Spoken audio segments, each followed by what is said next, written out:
Opa, boa noite, pessoal. Vocês estão me ouvindo direitinho? Como tá aí? Boa noite. Meu nome é Adriene Assen, sou coordenadora do IBDD aqui em Brasília e hoje fui convidada para moderar a nossa coluna do IBDD, trazer essa live aqui pra gente.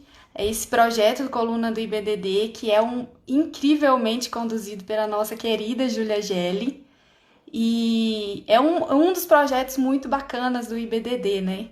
Eu acho que quem não conhece terá a oportunidade hoje de ver como é bacana. As segundas e quartas a gente oportuniza que os membros filiados do IBDD publiquem no nosso site os seus artigos e às terças e quintas, sempre às 19 horas, a gente traz o autor dos artigos para poder discutir o tema, trazer um debate bacana aqui com a gente e compartilhar um pouco do seu conhecimento, né? Hoje a gente tem aqui a Tatiana Mesquita Nunes, já já ela está entrando aqui com a gente. Ela vai trazer um tema incrível, incrível. E por falar incrível, não vou dar spoiler, mas fiquem atentos que na próxima quinta a gente tem o Renato Renatini mediando a live da coluna no IBDD. Se eu fosse vocês, eu não perderia, só isso que eu posso dizer. E ainda essa semana a gente tem a Jornada do IBDD de Direito Desportivo, que é um outro, na sexta-feira, dia 28, que é um outro projeto incrível do IBDD, que é um estudo do direito desportivo brasileiro em comparação com outros de outras regiões, de outros países, então não deixe de acompanhar. E falando ainda de coisa incrível, a gente não pode deixar de falar do curso de Gestão do Esporte e Direito Desportivo da Universidade Católica de Santa Catarina, que o IBDD chancela. E os membros filiados do IBDD que estiverem regulares, eles têm 20% de desconto. Então entra lá no nosso site correndo, que as vagas estão acabando, e verifiquem lá as condições para poder participar. Não deixa de participar. Deixa eu ver se a Tatiana, eu acho que eu já vi a Tatiana aqui. Vamos chamar a Tati para. Tá aguardando aqui. Só para trazer para vocês o nosso tema de hoje. Oi, Tatiana! Tudo Tudo jóia? bem? Tudo bem? Tava aqui falando aqui que você veio falar pra gente sobre o Código Brasileiro Antidopagem e o novo capítulo da luta pela integridade no esporte. Se É isso apresenta aí. aqui pra gente. Bom, boa noite. É um prazer te conhecer, ainda que virtualmente, Dri. É, Esse é um tema que eu sou apaixonada. Eu tenho falado muito sobre antidopagem, mas esse ponto específico que eu escolhi para escrever esse artigo, ele é algo que foi em certa medida, foi objeto do meu mestrado, é algo que eu adoro, que é falar de integridade. Eu sou advogada da União desde 2009. Estou hoje no núcleo especializado em arbitragem da Advocacia Geral da União e estou como presidente do Tribunal de Justiça Desportiva e Antidopagem já faz 2 anos, está fazendo 2 anos agora que eu estou como Que presidente bacana. e sou auditora desde a primeira formação, né, que foi lá em 2016. Então já estou no meu mandato renovado, mais 3 anos aí no tribunal. A experiência tá bem vasta, então, ó. Não deixe de acompanhar aqui com a gente, ó. Estou tentando. Isso. Eu encaminhei aqui o nosso tema aqui hoje. Vou fixar aqui para quem tiver interesse. E só lembrando, gente, tem um aviãozinho aqui, encaminhem como é que chama isso? Encaminhem por direct para o pessoal para acompanhar a live da gente. Sigam o nosso Instagram aqui no IBDD, curtam a nossa página no Facebook, se inscrevam no nosso canal do YouTube. O nosso bate-papo com a Tatiana aqui hoje vai ficar salvo no nosso Instagram e não deixem de participar. Bom, eu só queria dar um oi geral antes, Tatiana. Só dar um oi Sim, para fica o à nosso vontade. presidente. Um oi para o nosso presidente Leonardo Andreotti, para a Júlia Gelli, que eu já comentei, já vi ela aqui, o Renato Renatini, a Mari Chamelete, o os ex-presidentes e atuais conselheiros do IBDD, Luiz Roberto Martins Castro, Luiz Felipe Santoro, e o nosso querido Gustavo Delvin. E todo o pessoal que está acompanhando com a gente tirou um tempinho numa terça-feira às 19 horas para ouvir. Gente, eu li o texto, tá assim, maravilhoso. Estou encantada. Então, eu tenho certeza que a gente vai aproveitar muito da Tatiana aqui hoje.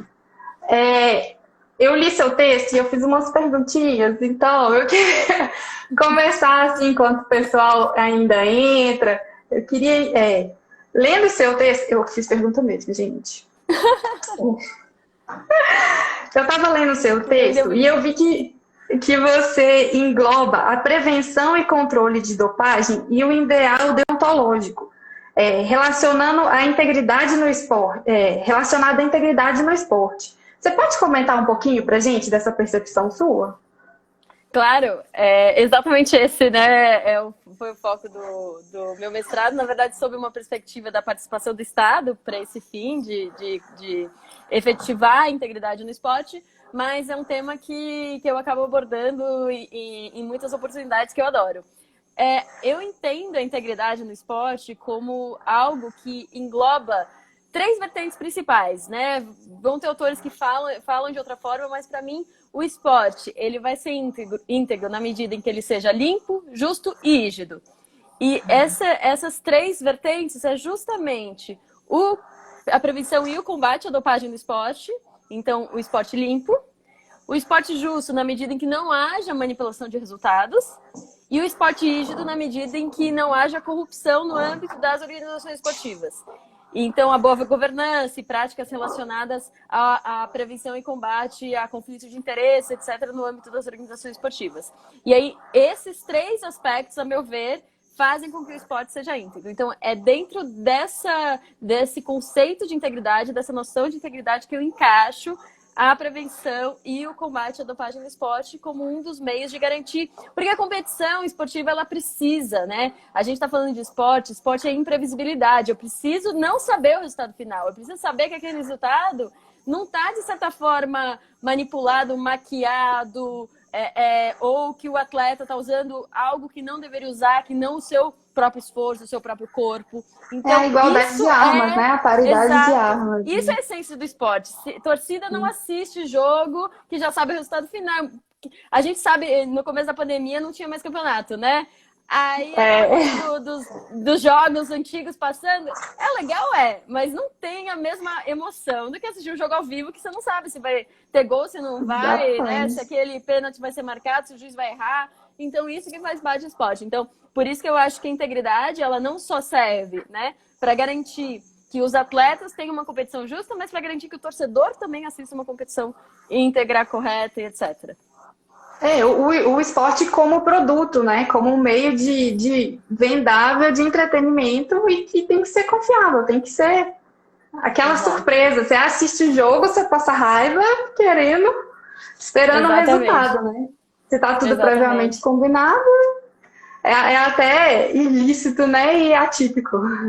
Exatamente, não funciona. Vou mandar um beijo pra Mari. A Mari Chamalete que entrou aqui agora. Mari, beijo. O Gustavo Delbin também mandou um olá e eu nem tive chance de responder. Oi, Gustavo. A gente estava entretida na pergunta aqui e acabou que não conseguiu. Mas então, você traz a ideia da existência de uma certificação das competições. E, certo, como necessária para que o atleta seja constituído ou declarado vencedor. O que seria e como se daria essa certificação? Essa a meu ver, eu trouxe no começo do artigo não é bem uma citação, mas eu trouxe a ideia do Huizinga, né? Que ele traz justamente essa diferença entre jogo e esporte. O jogo é aquela atividade lúdica. As crianças que combinam de sair correndo e ver quem chega primeiro no caminhão de sorvete. Isso é o jogo. Quem vai chegar primeiro e corre e chega no caminhão de sorvete. Agora, isso passa a virar esporte na medida em que ele passa a ver regras claras, regras uniformes, em que você tem efetivamente um conjunto e aí começa a se organizar por meio de instituições, né? E esse conjunto de instituições que organizam esportes, que fazem as regras, elas também são responsáveis por certificar o resultado. Então, essa certificação do resultado, ela é necessária justamente na medida em que do jogo passou o seu esporte e no esporte ele é constituído por regras. Então, você certifica que aquele atleta cumpriu as regras e que, por ter cumprido as regras, ele pode ser declarado vencedor, né? Ou constituído vencedor. E isso é uma discussão que no direito a gente sabe bem que é bem diferente, né? Na verdade, eu acho que essa certificação acaba constituindo o vencedor, não apenas declarando. Ou seja, você não só olha as regras que foram cumpridas lá atrás, como você verifica se, a questão, por exemplo, da dopagem, verifica a posteriori se aquele resultado é de fato válido. E essa certificação, essa atividade de certificação do atleta que nos permite, né, na verdade, dizer que um resultado possa ser desconstituído por qualquer questão. Então, se a gente volta lá, no começo dos Jogos Olímpicos, né, a dopagem, ela não era, né, um problema. Os atletas utilizavam de substâncias, né, lá na década de 20, por exemplo, utilizavam-se de substâncias das mais diversas, drogas sociais, álcool, anfetaminas, principalmente no pós-guerra, e usavam dessas substâncias e tudo bem. Não era um problema para as competições, a princípio. Né? O controle de dopagem vai vir bem mais para frente, depois do segundo pós-guerra, né? Que ele vai ser instituído, se não me engano, em 68, nas Olimpíadas do México. Né? O primeiro controle olímpico. Né? Então, lá atrás, isso não era um problema. Ou seja, o atleta, ainda que utilizasse dessas substâncias, na hora da certificação, ele era mesmo assim declarado vencedor. Teve, inclusive, um caso nos segundos Jogos Olímpicos da modernidade, em que o atleta ele utilizou de substâncias, né, que se consideravam como substâncias que ensejavam o aumento de performance, e mesmo assim foi declarado vencedor, em detrimento de um outro que se descobriu que fez a maratona utilizando uma carroça para fazer uma parte do percurso. Então, esse sim foi desclassificado. Então, naquele momento, usar a carroça era contra as regras e usar a substância não era. Então, a certificação é isso, é verificar quais são as regras que são válidas para aquela modalidade, para aquele determinado momento, e verificar se o atleta cumpriu e certificá-lo como efetivamente vencedor. Então, não basta vencer, tem que vencer segundo as regras. E essa certificação que vai efetivamente constituí-lo como tal. Não, e é muito bacana essa visão, essa concepção, porque de fato, esse exemplo que você deu é maravilhoso para poder concretizar toda essa fala.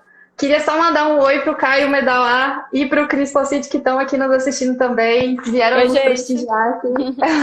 O Caio é procurador lá do TJDAD, subprocurador. Exatamente. A Júlia também tá lá, não tá, a Júlia Gelli? Acho que a Júlia tá aqui desde o começo, eu nem dei oi pra ela. Oi, Júlia. Tá. Tá aqui desde o começo. Agora eu queria entrar, uma outra pergunta. Quem seriam esses certificadores dessas competições? Você poderia dar um exemplo assim pra gente? Claro. O que você vislumbrou? Não, como meu foco, né, foi a dopagem, o controle, a prevenção, a gente observa que vão trabalhar na qualidade de certificadores nesse contexto da antidopagem, justamente a Autoridade Brasileira de Controle de Dopagem, na medida das suas competências, dentro das suas competências de fazer o controle e verificar, né, se houve ou não o que a gente chama de resultado analítico adverso, né, que é o resultado em que houve a presença da substância no organismo do atleta. E para falar só de uma violação da mais clássica, tá? Tem várias, mas só para falar da mais clássica.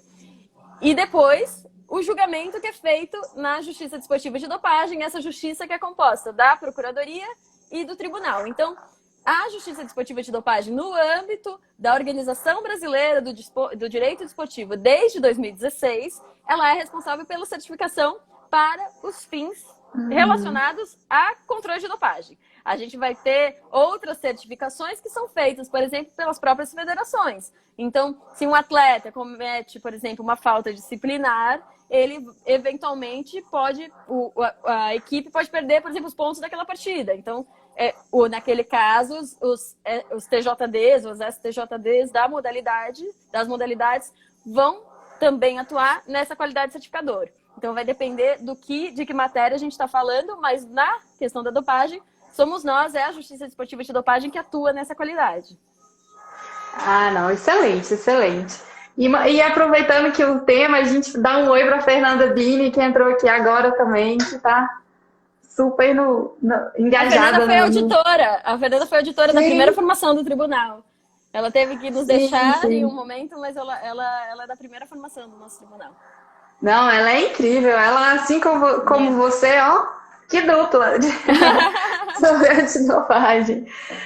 Uma outra perguntinha agora sobre as modificações mesmo. Quais foram as principais modificações do novo Código Mundial Antidopagem em matéria de prevenção e controle?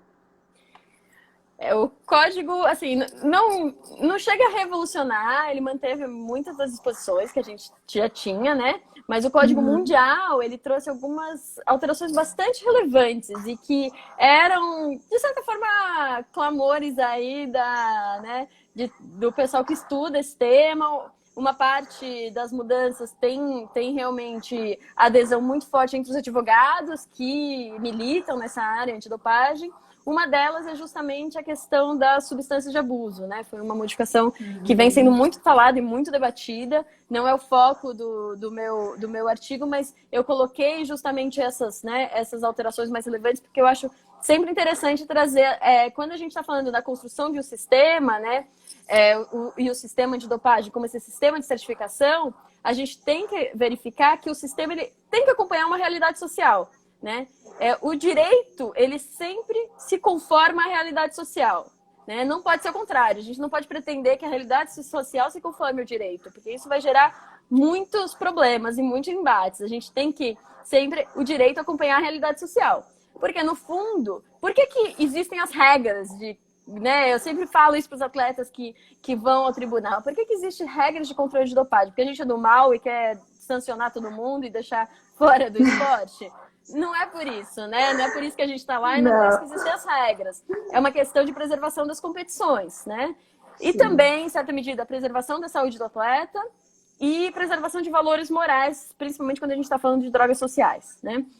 Mas é preservação das competições. Então, a gente não está lá querendo sancionar porque a gente é do mal. Existe um valor ali. E esse valor é considerado um valor caro e importante ao esporte como um todo.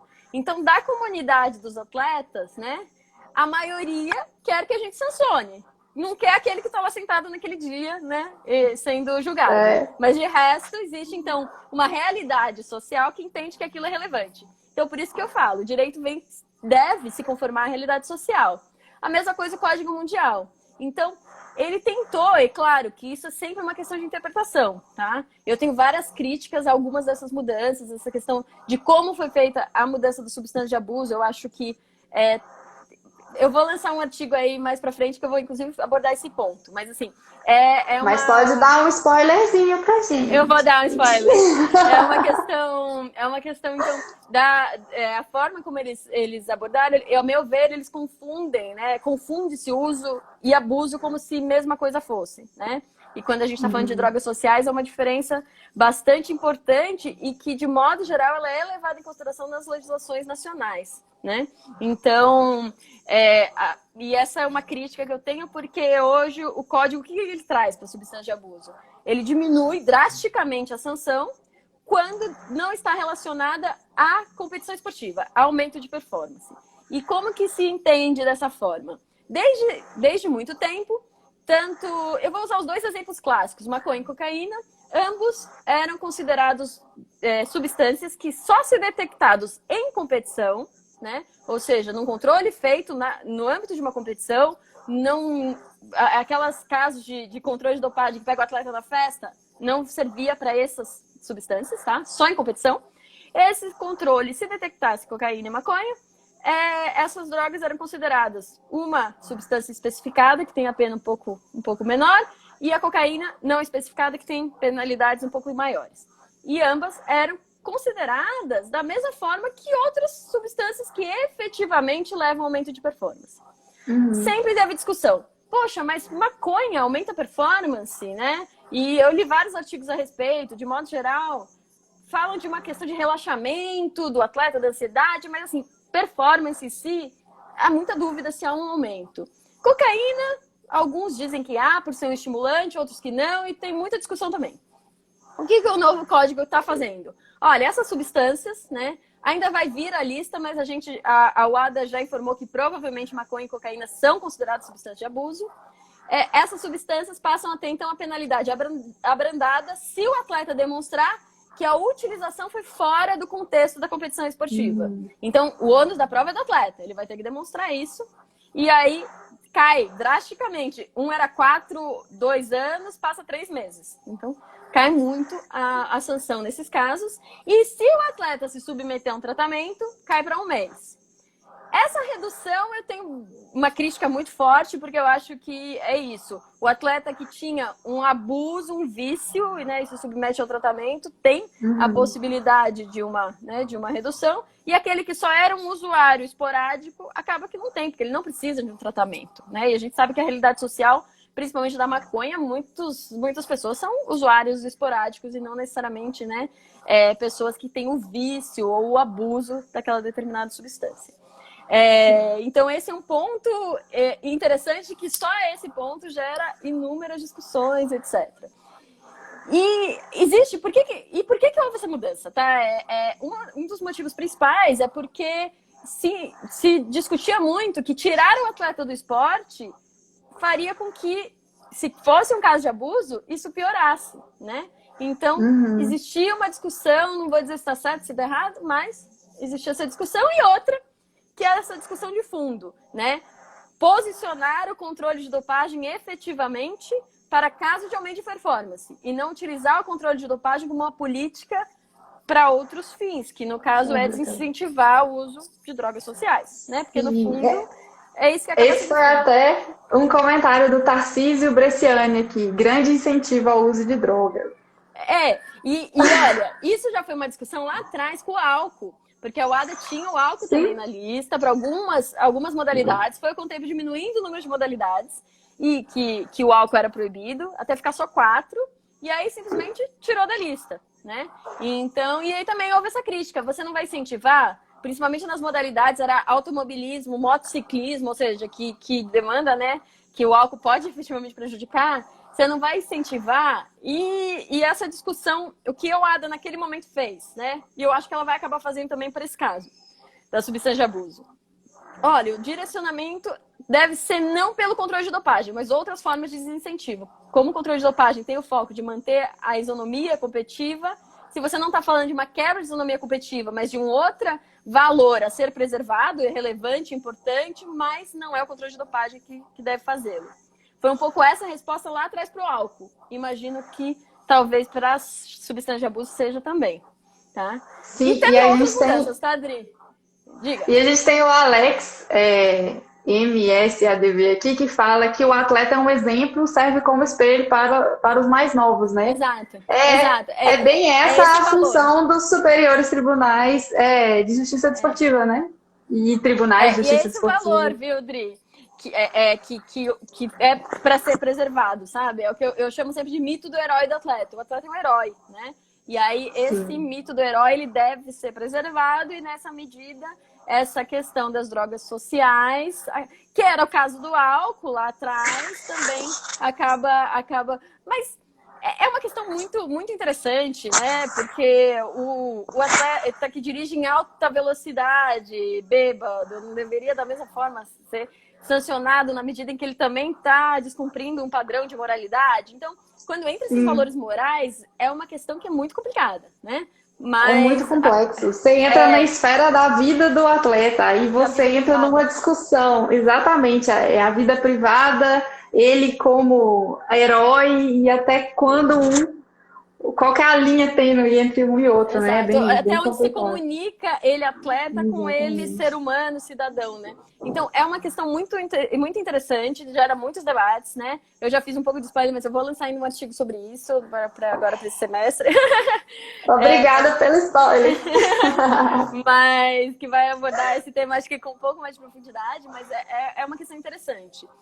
De qualquer forma, outras modificações também que são interessantes, que eram reclamos da sociedade, de modo geral, da sociedade esportiva, né? O conceito de atleta recreacional aparece no novo código.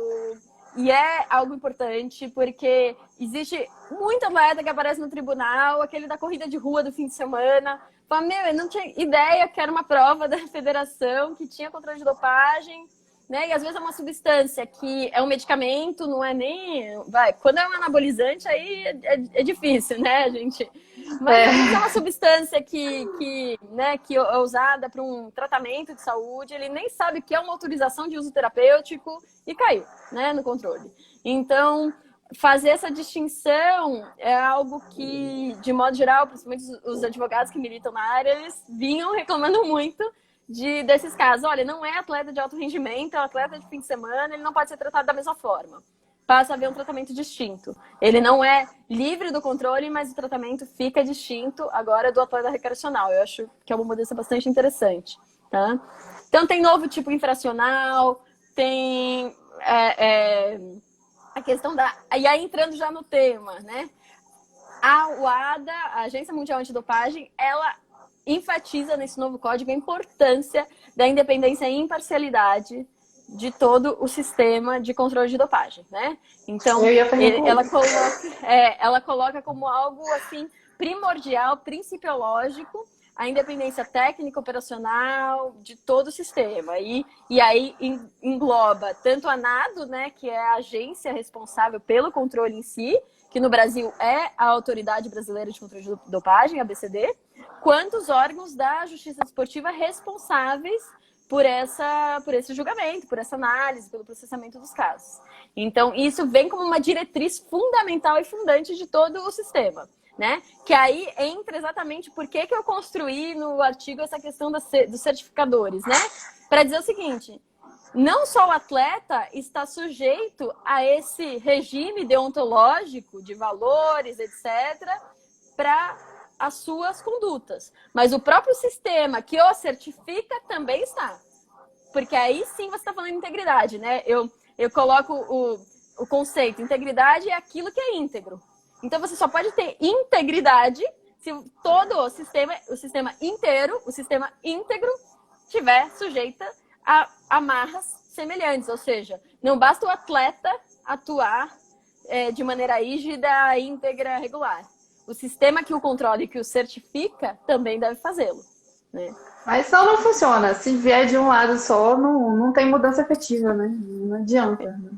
Exato. E esse é um ponto, assim, que eu sempre abordo, que é uma questão, para mim, fundamental, principalmente a questão relacionada à prevenção e controle de situações de conflito de interesse, né? E eu brinco que essa situação do conflito de interesses, né, é tanto conflito real como potencial, né? Porque é que nem a mulher de César, não basta ser, tem que parecer, né? Tem que parecer, então, exatamente. É isso, eu acho que o importante para o sistema ser confiável não é só que haja, né, um controle dos casos efetivos, mas que os casos potenciais também sejam esclarecidos. E, a meu ver, para que isso aconteça da forma mais rígida e correta possível, é por uma divulgação pela transparência. A partir do momento em que é transparente, você é exercido um controle social. E quando a gente está falando do esporte, o controle social é feito pelos próprios atletas. Então, os próprios atletas têm interesse que o sistema que o certifica seja um sistema também íntegro. E, nessa medida, eles mesmos vão poder fazer esse controle. Né? Não, muito bacana, verdade. Muito, muito bacana. Só mandar um oi para a Lu Lopes, que está aqui com a gente também, entrou. Mandar um beijo para ela, que também é advogada na área, né, de dopagem. Tá sempre lá no tribunal, Luciana. Sempre. Ela é muito bacana, participa pra caramba, contribui muito sobre o tema com a gente.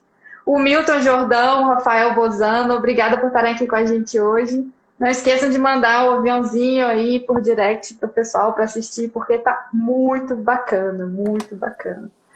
Eu queria fazer uma outra pergunta. O que você acha que os nossos tribunais vão precisar para poder incorporar essas alterações? Eles estão preparados? Você acha que precisa de fazer, sei lá, um grupo de estudos, sentarem, estudarem? Ou você acha que o pessoal já está preparado e está acompanhando essa alteração e muitas vezes já senti essa necessidade. Conta um pouquinho pra gente, já que você é presidente do Tribunal de Justiça Desportiva Antidopagem, então você tem assim um panorama para dar pra gente. Eu acho que assim, a gente vai ter desafios, né? Então, qual que foi nosso primeiro desafio? Está sendo ainda em certa medida. O Código Mundial Antidopagem, ele não é eficaz no âmbito do direito brasileiro de maneira automática, né? Embora existam vários doutrinadores que eu respeito muito, que entendem que o artigo 1º, parágrafo 1º da Lei Pelé permita uma abertura do sistema normativo brasileiro para que essas normas internacionais ingressem independentemente de passar por uma inclusão legal, né, normativa dentro do nosso sistema, eu não entendo dessa forma. Eu entendo que o nosso sistema, ele é um sistema em que se necessita que qualquer norma internacional, para que ela entre no nosso ordenamento jurídico, ela precise ser internalizada formalmente. Nunca haja essa possibilidade tacitamente. A meu ver, o artigo 1º, parágrafo 1º, ele é específico para regulamento de competições esportivas, que aí sim você tem a possibilidade de aplicação automática das regras internacionais, mas não para outras normas relacionadas ao desporto.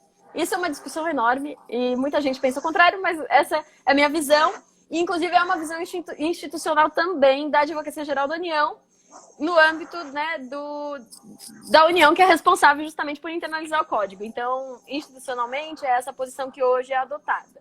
O que faz com que haja uma previsão na Lei Pelé de que o Código Mundial ele deve ser trazido para o Brasil por meio de uma resolução do Conselho Nacional do Esporte, que é o responsável, então, por elaborar o Código Brasileiro Antidopagem.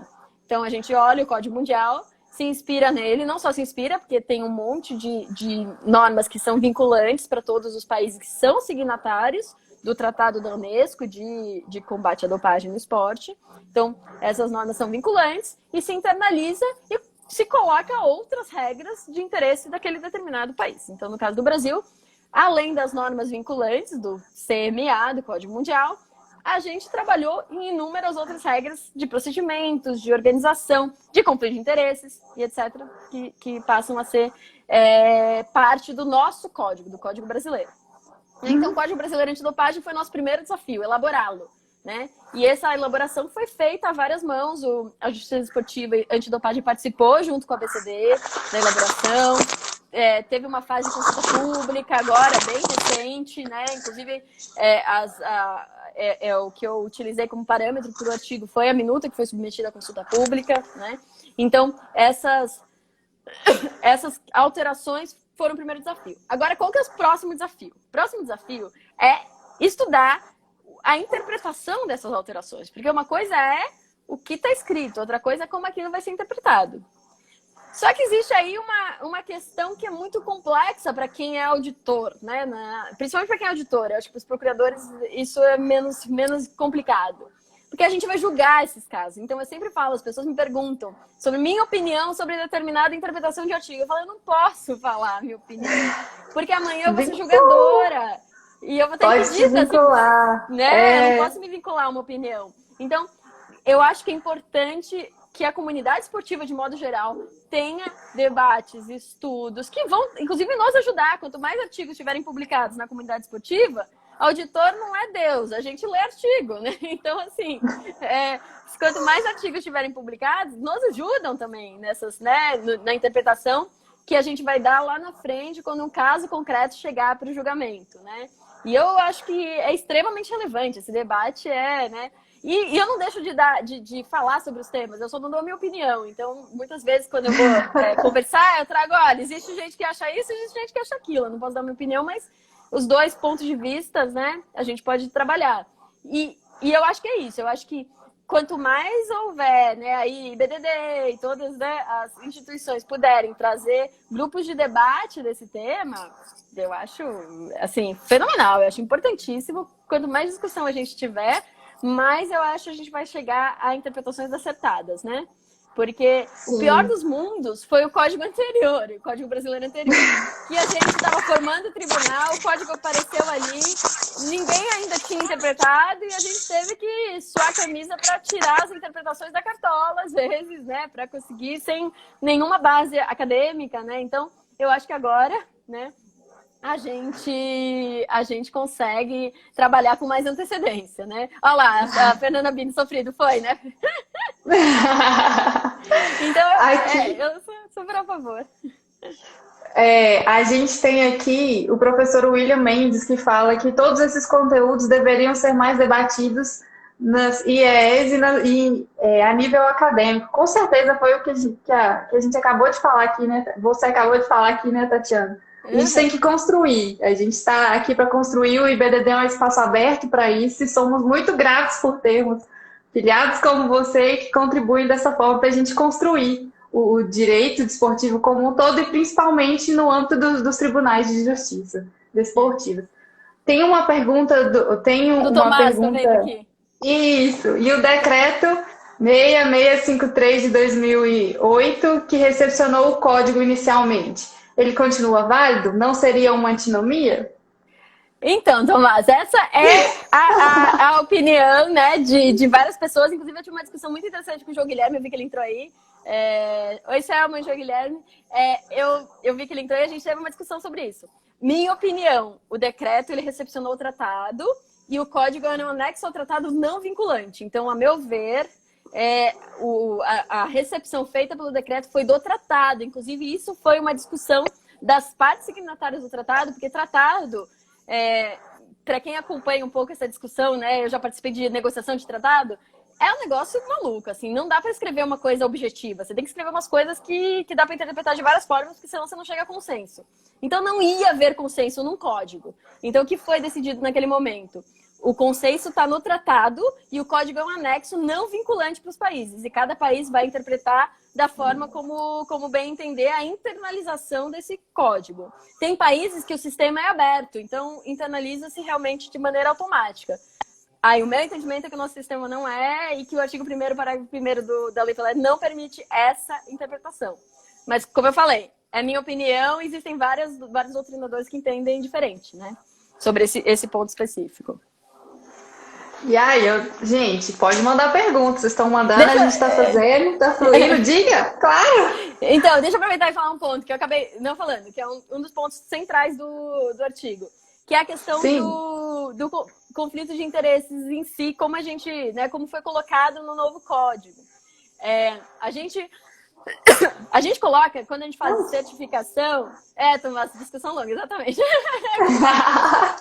Quando a gente fala de certificação, né, de certificação de resultados, a gente, dos certificadores, né, qual foi a novidade do Código Brasileiro de Dopagem, né? A Agência Mundial, no Código Mundial, previu a possibilidade de se sancionar as próprias organizações esportivas, né? E qual foi a opção que foi feita nesse momento? Foi feita a opção de sancionar uma omissão. O que quer dizer isso? As organizações esportivas, elas têm um papel muito importante na prevenção da dopagem no esporte. Elas devem sim atuar para fins de educação, elas devem sim atuar para evitar que os atletas utilizem substâncias proibidas, façam uso de métodos proibidos, etc. E todas as outras infrações às regras antidopagem. E elas têm essa previsão, as federações internacionais em geral são signatárias do tratado, então elas também têm essa necessidade, essa vinculação às regras gerais do tratado de combate à dopagem no esporte. A maioria segue o Código Mundial, então assim, é algo que não vem só do nosso sistema interno, mas também do sistema internacional. E eles acabam, nesse caso, atuando em conjunto, né? E nesse ponto, as organizações esportivas que tiverem mais do que 4 atletas sancionados por dopagem no mesmo ano, no período de 12 meses, elas passam a ser passíveis também de uma punição. O que é extremamente interessante, porque você faz com que elas tenham um enforcement dessa necessidade de atuar para prevenir, né? Ou seja, se sua modalidade está com muito atleta que está sendo pego no controle de dopagem, alguma coisa está acontecendo de errado. você precisa atuar. Quer para esclarecer, quer para evitar esse tipo de ocorrência, né? Uhum. Então, passa a ter um enforcement um pouco mais, né, concreto dessa prevenção. E uma outra questão é a questão do conflito de interesses no âmbito da justiça desportiva antidopagem, né? Que além da previsão das situações de conflito de interesse que já vinham nos regimentos internos, tanto do tribunal como da procuradoria, passa a haver um caráter ativo, né? Com o novo código, tanto os auditores como os procuradores vão ter que preencher uma declaração de conflito de interesses, ou seja, passa a ser público, né? E isso foi inspirado no modelo francês. O modelo francês, a alta autoridade de transparência da vida pública da França, eles têm essa previsão, que inclusive é aplicável aos dirigentes esportivos lá na França, né? Então, os dirigentes das confederações lá devem também assinar essa declaração, que é uma declaração justamente para permitir que haja um controle por qualquer um de eventuais situações de conflito de interesses. Por exemplo, o auditor que já atuou em uma situação parecida. Esse mundo esportivo é muito pequeno e é importante Sim. que a gente sofra esse controle, sabe? Por qualquer um que possa ter conhecimento de uma situação que possa gerar qualquer vício na independência necessária ao exercício dessa função. Então, a gente vai ter, da mesma forma que a gente controla o atleta, a gente vai ter também o controle pelos atletas das situações que possam gerar conflito de interesse. Então, essa transparência dessas situações vai, eu acho que justamente fechar esse círculo de integridade, para que o sistema todo não só seja como pareça íntegro, né? Que é o que eu te falei, que é extremamente relevante. A aparência, a confiabilidade do sistema depende dessa aparência de integridade. E é bacana você trazer e você defender isso enquanto membro do tribunal. Porque é um tema que geralmente o pessoal fica meio, né? Sim. Tá, e fica ensaboado para poder tratar, porque é o que você falou, é muito pequeno. É um núcleo, é um nicho pequeno que geralmente você tem muita interlocução de casos, de situações. Sim. Muito bacana, parabéns pelo seu posicionamento. Obrigada. A gente tem uma outra. Desculpa, sim, pode. Não, eu ia falar que é algo que eu acho que a gente, né? Eu acho que todos que atuam tentam evitar qualquer situação de conflito, mas muitas vezes vai acontecer uma situação que nem você sabia que aquela pessoa tinha participado de uma situação que você estava. E aí, não é que vai haver um conflito, como eu falei, não é que vai haver um conflito efetivo necessariamente. Se você não sabe, você não vai estar em conflito. Mas vai haver uma aparência. Isso vai contra a confiabilidade. Alguém vai olhar e falar, ele votou a favor daquele caso porque aquela pessoa... Então, nesses casos, é melhor você não votar. É melhor você se afastar. Então, eu acho que a rigidez, né, de uma justiça, a rigidez de um tribunal, ela depende dessa aparência, né? Não só do fato em si, da questão concreta, mas ela tem que parecer confiável. Senão você começa a ter justamente as pessoas ficam descrédulas daquele sistema. E isso é a pior coisa que pode acontecer para qualquer sistema baseado no direito. O direito aceita a negação. Tudo bem, você negar uma regra e falar, não vou cumprir por causa disso, o direito aceita, né? E ele vai ter, eventualmente, as consequências jurídicas para isso. Mas o direito não aceita que alguém seja indiferente a ele, né? A indiferença é a pior das coisas. Então, a partir do momento que o sistema passa a não ser confiável, ele gera indiferença. E essa é a pior atitude que o sistema pode ter contra si, né? Então, eu acho que é isso que a gente tenta evitar ao colocar essas regras e a transparência completa das questões relacionadas ao conflito de interesse. Não, parabéns. Muito obrigada. De verdade, assim. Gente, quem não leu ainda, pelo amor de Deus, acessa lá o site do IBDD. Tá incrível, incrível o artigo. É uma pessoa maravilhosa. Estou muito feliz de estar aqui com você hoje, de verdade. Obrigada. Seus valores, assim, tá muito bacana, muito coerente com o esporte que a gente espera dele, né? Ah, sem dúvida. Tem umas perguntas, eu não sei se aparece para você também. Doces, delícias, fits. Por que o código não tem absolvição? Mas quem disse que o código não tem absolvição? Isso não é contra a nossa lei, contra a nossa Constituição. Olha, essa é... Tá bom, essa é uma das lendas urbanas da dopagem. A gente tem absolvição, é que ela não acontece muito frequentemente, mas vou explicar por quê.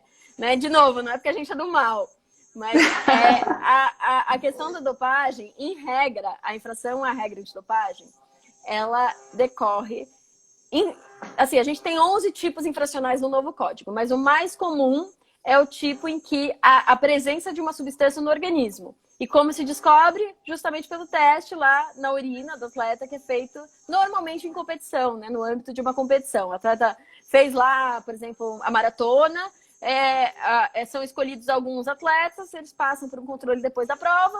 Nesse controle é colhida a urina e feito um exame.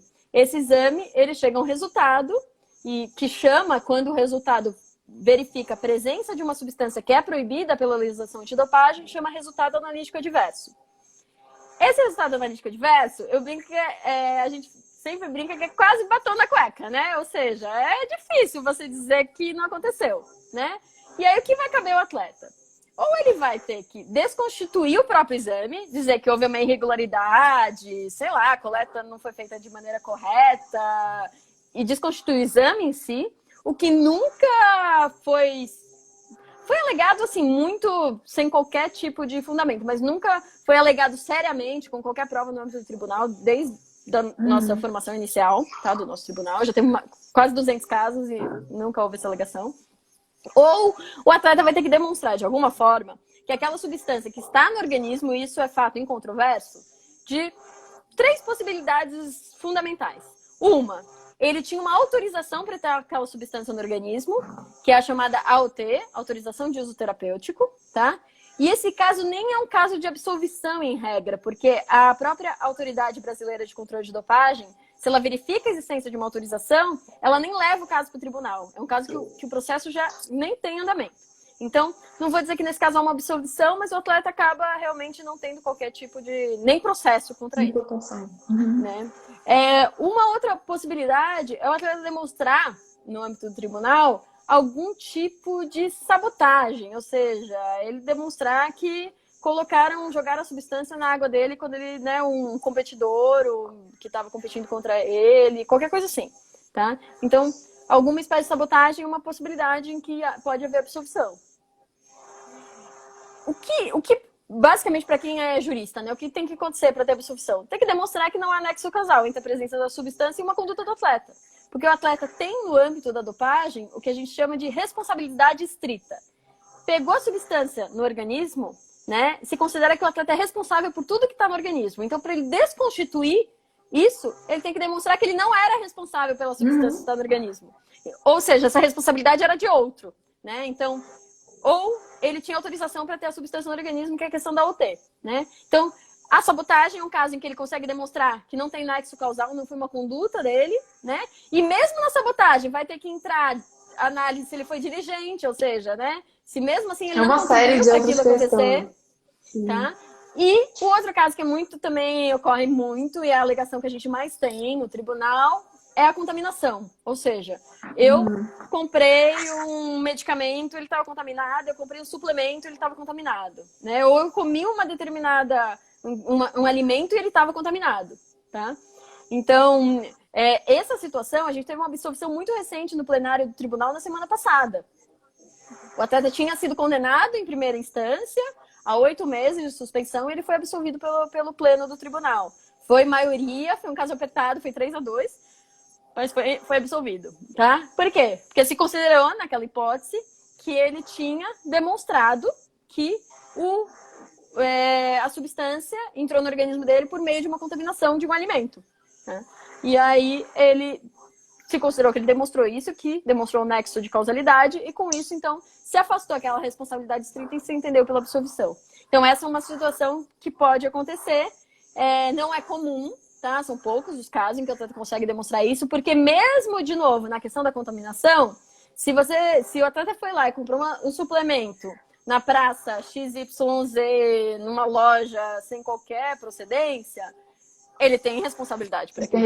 Então, vai ser uma análise muito complexa de se o atleta, assim, realmente ele foi super diligente, usou toda, né, a diligência, a questão a ideia do atleta médio, né, que nem o homem médio, que a gente usa para outras questões jurídicas, é o atleta médio, ou seja, ele usou a diligência, né, que um atleta deve ter dentro da posição dele. Então, a gente vai realmente diferenciar. Se o atleta era de alto rendimento, vai ter que ter uma diligência maior do que um atleta recreativo, né? Então, ele teve a sua diligência, aí pode haver absolvição. A gente tem um caso clássico de contaminação de carne, que acontece em alguns países, como no México, de clenbuterol, que é uma substância que a própria carne vem contaminada. A gente teve um caso de absorção também por questão... E aí vai depender de muitos fatores. Contaminação tem que ter uma presença normalmente muito pequena da substância no organismo. Então, vai depender de uma série de fatores, mas pode haver absorção, tá? Então, essa é a lenda urbana de que não tem absorção na dopagem. Tem. Mesmo nesse caso da presença da substância, e nas outras infrações tem muita absorção, porque é mais difícil de provar, né? Enquanto nesse caso a prova já vem pré-constituída pelo exame, né, feito pelo ABCD, nos outros depende de uma prova. Questão como cumplicidade do médico com o atleta, ou do técnico, do preparador. Então, esses casos de cumplicidade, a prova é bem mais difícil. E tem muita absorção, porque não foi possível se comprovar que a conduta levou ao resultado danoso. Então, é isso. E tem uma provocação do Tomás. A absolução ou a ausência de culpa? Curiosidade. Tomás, eu entendo que, nesse caso, a ausência de culpa leva à absolvição, né? Ou seja, a ausência de culpa, na verdade, é o meio pelo qual se leva à absolvição, tá? Mas eu entendo que o atleta é absolvido. Ele é absolvido da denúncia, né, de violação à regra antidopagem. Ou seja, ele não... Para o tribunal, ele não violou a regra antidopagem. Tá? Mas sim, no código, a nomenclatura é muito ruim, né? Mas eu entendo... Então, acho que ficou excelentemente explicado para doces, delícias, fits. Acho que era esse o nome, eu perdi aqui, vieram mais perguntas. O Caio falou que ele não entende a atuação, o Caio Medawar, que ele não entende porque... Ele não entende porque achar que a atuação em outros tribunais gera conflito. Para ele, não gera. Então... a previsão da lei, né? Eu acho que isso assim, a meu ver, é uma questão, né? Eu também não acho que gere em todos os casos, mas eu acho que é uma opção do legislador, né? Como eu falei, não basta ser, tem que parecer, né? Então, uma opção do legislador de se evitar qualquer situação de conflito, né? Então, eu entendo que pode ser uma opção legislativa você já afastar, é o que a gente chama, nesse caso não é conflito de interesse, são incompatibilidades, né? Então, é uma incompatibilidade pela nossa legislação atual, pela Lei Pelé, o exercício da função ao mesmo tempo de auditor no TJDAD com a função em outros tribunais esportivos, né? Mas é uma opção do legislador, né? Que na verdade pode ser por vários motivos. Pode ser por questão de conflito de interesse, pode ser, por exemplo, por uma questão de especialização da justiça desportiva e de dopagem, ou seja, você colocar pessoas que possam se especializar nesse tema e não que sejam, né, quem está nos outros tribunais. É uma opção legislativa, né, na verdade. Gente, nossa, eu tô assim encantada. Igual, como a gente conversou mais cedo, é um tema que eu não tenho muita afinidade, mas assim, o texto, ele é tão didático, tão coeso. Você começa a ler e você, poxa, muito bacana. Adorei ter batido esse papo com você. Muito obrigada por ter oportunizado que a gente pudesse aprender um pouquinho mais. Obrigada de coração por isso. A gente está encaminhando aqui para o nosso final da nossa live, infelizmente. Eu vou agradecer de verdade mais uma vez a sua presença aqui hoje, seu compartilhamento de conhecimentos. Eu acho que foi, assim, das lives mais perfeitas que a gente já fez. Obrigada por isso, obrigada por construir isso para a gente. E eu queria agradecer a presença de todo mundo, todos os filiados do IBDD que estiveram aqui com a gente, o pessoal que ainda não é filiado, tá vendo o nível de discussão que o IBDD propõe, tá vendo o nível de oportunidade, vem com a gente, que assim, a Tatiana tá aí para ensinar muito pra gente ainda, então assim, participe com a gente do IBDD. Agradecer mais uma vez a presença da Fernanda Bini, da Júlia Gelli, do Renato Renatini, do Tomás, do Rafael Bozano, Milton Jordão, Gustavo Lopes, nosso vice-presidente, Léo Andreotti, nosso queridíssimo presidente, Gustavo Delbin, todo mundo, se eu esqueci de alguém, Lu Lopes, se eu esqueci de alguém, gente, pelo amor de Deus, eu sou meio avoada com essa coisa de rede social e esse negócio subindo aqui, mas muito, muito obrigada por estarem aqui. Tatiana, por favor, vou te dar a palavra para você fazer seu agradecimento final, sua palavra final. Utilize como quiser. A gente tem aí mais 6 minutinhos, Tá bom. infelizmente. Obrigada, Adri. Obrigada pela sua excelente mediação. Foi um baita prazer conversar com você e conversar com todo mundo que participou, apresentou perguntas, comentários, né? Só, Tomás, é meu entendimento, não necessariamente de todo o TJDAD, eu vi que você falou, mas assim, meu entendimento é esse mesmo, tá? E de que a gente sim, e que a gente vai usar esse termo absolvição sim, porque ainda que o princípio da responsabilidade estrita é um princípio, ou seja, né? Uma presunção, na verdade, ou seja, ela pode ser quebrada por essas hipóteses. Bom, anyway, então agradeço a participação de todos. Foi um prazer enorme escrever essa coluna. Foi um desafio escrever em 6 páginas, porque eu sou apaixonada por esse tema. E quando eu vi, a gente tinha escrito um monte, eu tive que diminuir o tamanho da coluna. Mas foi muito, muito legal, muito bacana. Eu acho que o IBDD, né, sempre me recebeu de braços abertos. Eu agradeço o Léo Andreotti por todo o apoio que ele tem dado, né, a mim academicamente e profissionalmente mesmo, o apoio que ele sempre dá, né, sempre querendo colocar as questões ligadas à dopagem do esporte para debate, né, convidando o tribunal para participar. E isso é essencial. Eu acho que a gente tem que participar, a gente tem que ouvir, né? O que eu sempre digo para os membros do tribunal: participem no máximo que vocês puderem, né? De grupos, etc. Porque é importante a gente ouvir. Eu acho que esse código, por exemplo, né, que a gente está agora elaborando, reflete muito tudo que a gente ouviu de críticas ao código anterior. Então, a gente, naquilo que era possível, claro, porque tem coisas que são vinculantes, que vêm da Agência Mundial, do Código Mundial, que a gente não pode mudar, mas naquilo que foi possível, mesmo naquilo que era vinculante, a gente já tentar trazer a linguagem um pouco mais palatável, um pouco de mais fácil acesso para o público relacionado à antidopagem.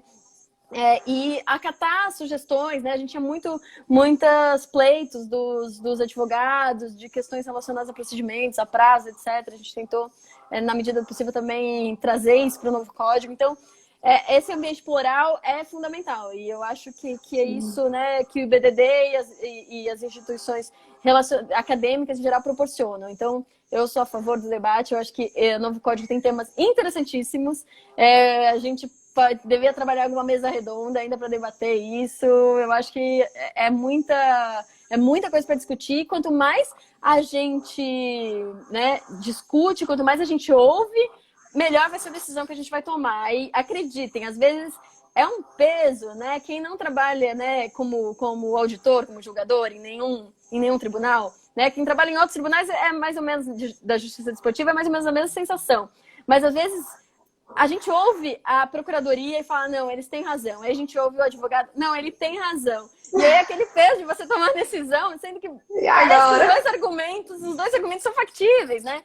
Então, quanto mais a gente tiver tranquilos em relação às interpretações, tranquilos em relação aos entendimentos, ainda que cada um tenha o seu, e como qualquer órgão julgador, né, cada um vai pensar de um jeito, isso é essencial, né, essa pluralidade é essencial, mas quanto mais a gente puder discutir, mais tranquilo a gente vai estar de tomar a decisão que cada um de nós entende mais adequada, né? Pode não ser adequada para o outro, mas para nós o importante é deitar a cabeça no travesseiro e ter essa convicção de que você estudou tudo que devia estudar aquele tema, que você conhece a fundo e que você toma a decisão que na sua interpretação é a mais correta, né?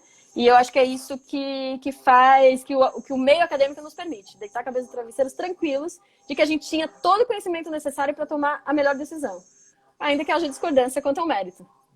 Sim, a ideia é essa, trazer diversidade fundamentada. Exatamente. Então, muito obrigada. É isso, acho que esse debate, todos os debates que a gente tem feito, permite isso. Então, me deixa muito feliz participar e muito obrigado mesmo por toda... a gente que agradece. O IBDD que agradece, eu como espectadora que agradeço, estou assim, extremamente feliz e realizada de verdade com a contribuição que você deu hoje. Show! Obrigada, show de bola mesmo. E vamos provocar sempre essa discussão, sempre no IBDD. Léo, vamos fomentar aí, ó, Tomás e Tatiana junto, vamos articular uma coisa bem bacana aí sobre a discussão antidopagem. Gente, boa noite.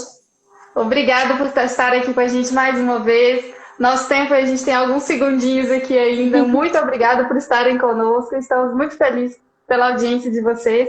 E não se esqueçam, quinta-feira, sem spoiler, só acompanhem.